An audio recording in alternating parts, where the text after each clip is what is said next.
1% of dudes rapping, they ain't nice as me. 98% ain't live the same type of life as me. The judge gave me life and then they sent me where the life is be. That level 4 with depth and vice, the type of stuff they like to see. Two choices, fight or flee. I refuse to die a chump. I never been a mark, but damn, it's scary when that riot jump. I seen dudes cry, get pumped, and some sexually brutalized. Knew a dude who lost his life and he was only doing 5 year-long racial fights when homie all you do is ride. Lonely days and nights up in a hole causing suicide. From the moment you arrive, you see the Mexican mafia, AB skinheads with big giant swastikas, pro-black philosophers, the BGF, the Kumi, and Muslims who will murk you from the nation to the Sunni. That MS was loony, quick to ride up on they rival. Even Christians went to church, hide knives up in a Bible. Political and tribal, the Crips and Damus, the Long Beach, the Hubs and the Dubs and the Grooves, the IE, the Bakersfield, the Dago Pyrus, the Hustlers quick to roll, the gangsters gon' move, whatever click you choose. Say what's cracking, YouTube? It's your boy 16 to Life, and I'm back like I'm on a parole violation. Yard down.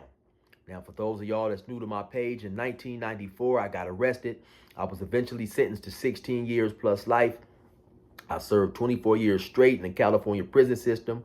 And during those times, I accumulated some good stories and insight on prison. I'm going to share some with y'all today. If you like the video, be sure to hit that like button, subscribe, leave a comment. Most importantly, hit that notification bell.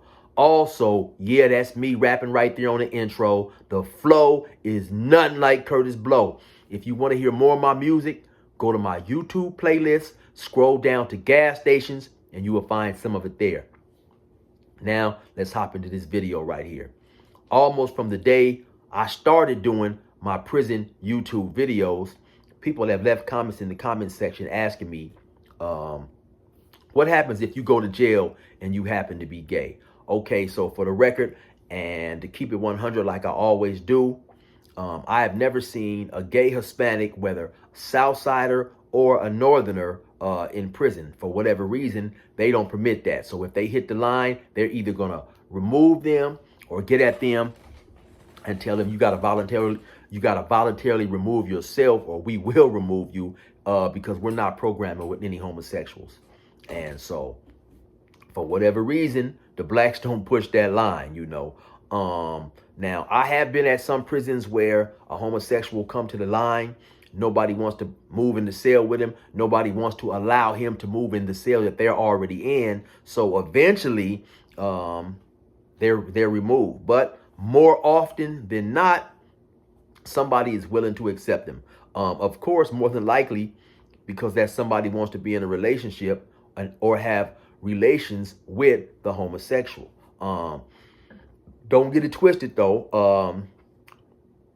That type of thing is deeply frowned upon by a lot of the blacks. You do have some though who condone in that type of stuff. If you happen to be a gang member and you involve yourself in a relationship with a homosexual, you are more than likely, almost guaranteed, to be excommunicated and alienated by your homies, the people that you run with, stuff like that, you know.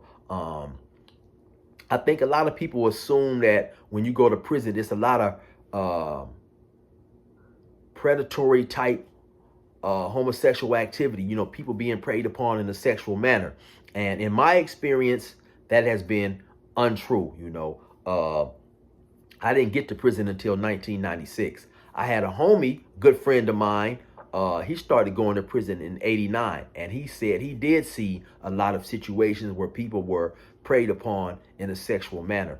You got to keep in mind that in California, the prison is divided by race. It's also divided by gangs, affiliation. You have a lot of cliques, a lot of cars, you know, a car being whoever you associate yourself with and whoever you hang with as a collective.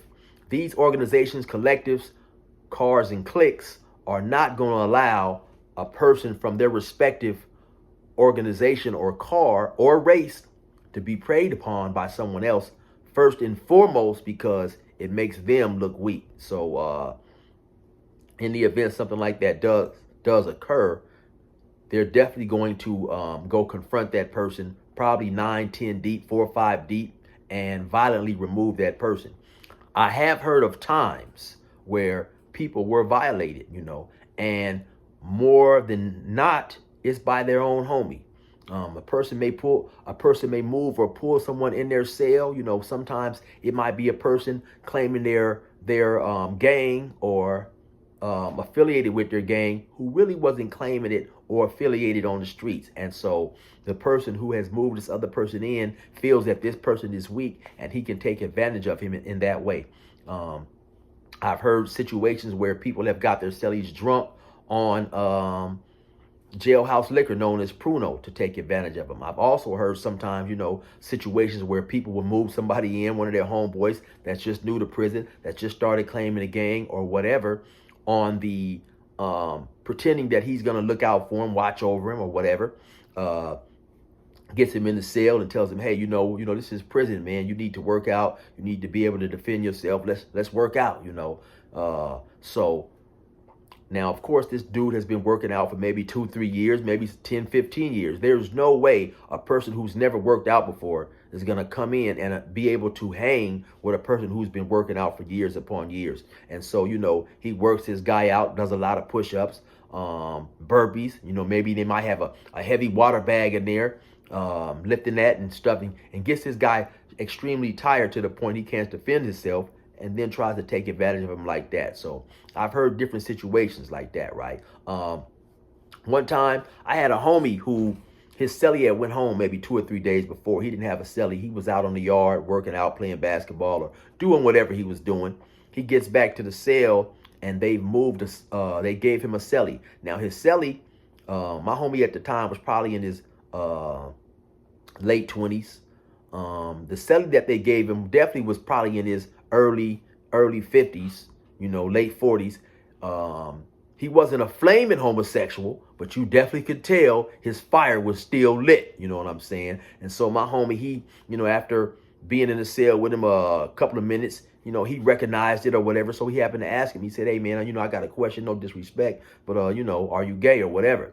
Dude told him, yeah. So my homie told him respectfully, hey, listen, man, I don't want to be in the cell with, nobody that's gay or whatever. So he went and got what's known as a convenient cell move slip, filled that out, and he ended up moving with somebody else, So there are some type of options sometimes if they happen to move somebody in your cell. Now, sometimes they may say, hey, you know what?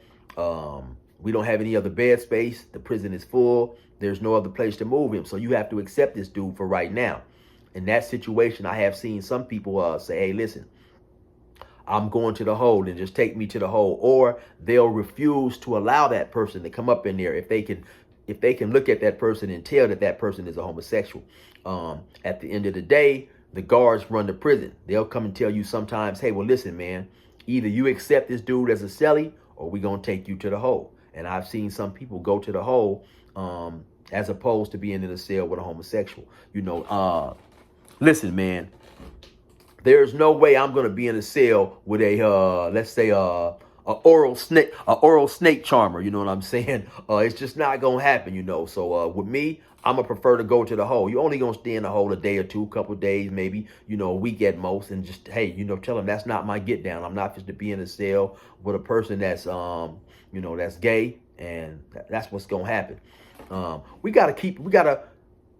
definitely have to keep in mind that while some of these homosexuals like to identify as a female or they act feminine, they are still men, and that's why they are in men's prisons. You have one extremely, extremely notorious, and I would damn near say famous homosexual in the California prison system known as Purple Passion. Now, I've never done any time with Purple Passion, but almost, I would say, from the first week, 2-3 weeks, I got locked up, and that's in the county jail. I heard tales about Purple Passion. It's almost become somewhat of a folklore or even a myth. Now, they say Purple Passion is about 6'4", an extremely big dude who works out all the time. They say he has about 21-inch arms, so he's extremely big. They say he's out on the yard and he's altered his prison clothes to make it look like women attire. He's cut off his pants real tight and short. Looks like he got on Daisy Dukes. He folds his, he ties his shirt all up and stuff.